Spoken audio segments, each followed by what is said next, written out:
বাংলাদেশকে কেন্দ্র করে যেটা লেখা হয়নি সেটা কেন বাংলাদেশের জাতীয় সঙ্গীত হতে যাবে, এটা একটি বিষয়। আরেকটা বিষয় হলো, যেই গীতের মধ্যে কোথাও বাংলাদেশ শব্দটাই নেই, সে গীত কিভাবে এদেশের জাতীয় সঙ্গীত হতে পারে? বিধায় আমি তো মনে করি যে এই দাবিটা অযৌক্তিক না, যে আমাদের জাতীয় সঙ্গীত পরিবর্তন করা এটা সময়ের সবচেয়ে গুরুত্বপূর্ণ দাবিগুলোর মধ্যে থেকে একটি।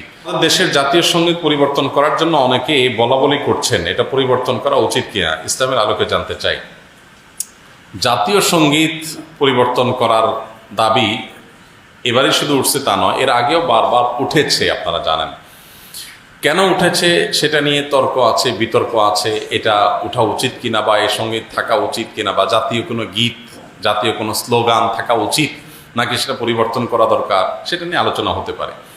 আমি সে আলোচনায় যাব, তার আগে একটু প্রাসঙ্গিক অন্য একটা বিষয় বলি। সেটা হলো যে দেশপ্রেমের নামে, দেশত্ববোধকতার নামে, দেশত্ববোধক কাজের নামে আপনি কোনো গীত, মিউজিক সংযুক্ত করে, বাদ্যযন্ত্র সংযোগে আপনি যদি কাউকে শুনতে বাধ্য করান, তাহলে সেটা তার স্বাধীনতার খর্ব করার শামিল, বিশেষ করে মুসলমানদের ক্ষেত্রে। কারণ ইসলাম যেহেতু বাদ্যযন্ত্র যোগে কোনো গান বাদ্যকে অ্যালাউ করে না, কোনো গানকে অ্যালাউ করে না, বিধায় আপনি দেশাত্মবোধক গানের নামে, দেশপ্রেমের নামে আপনি আমাকে যদি এটা চাপিয়ে দেন, তাহলে এটা হবে আমার অধিকার লঙ্ঘন করা, আমার অধিকার খর্ব করা। সোজা কথা, দেশের সংখ্যাগরিষ্ঠ মানুষ যেটাকে হারাম মনে করে, সেই কাজ আপনি দেশের মানুষের উপর চাপিয়ে দিতে পারেন না।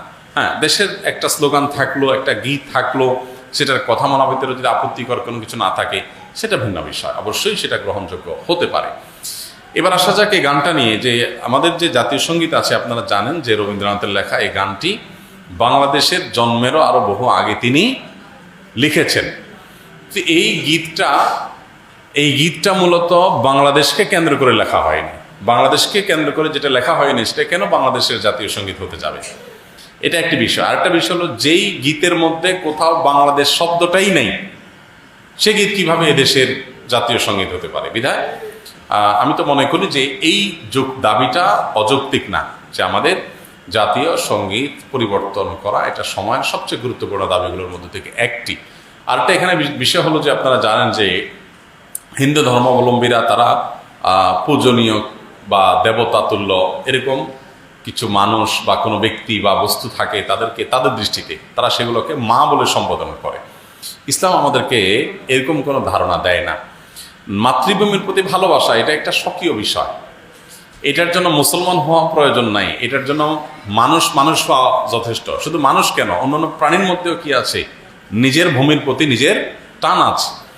একটা কুকুর, একটা বিড়াল, একটা প্রাণীও দেখবেন যে সে যে ভূমিতে থাকে, বসবাস করে, বা যে ভূমিতে তার জন্ম বেড়ে ওঠা, সেটার প্রতি তার সহজাত একটা টান আছে। সেখানে মানুষের মধ্যে তো অবশ্যই আছে।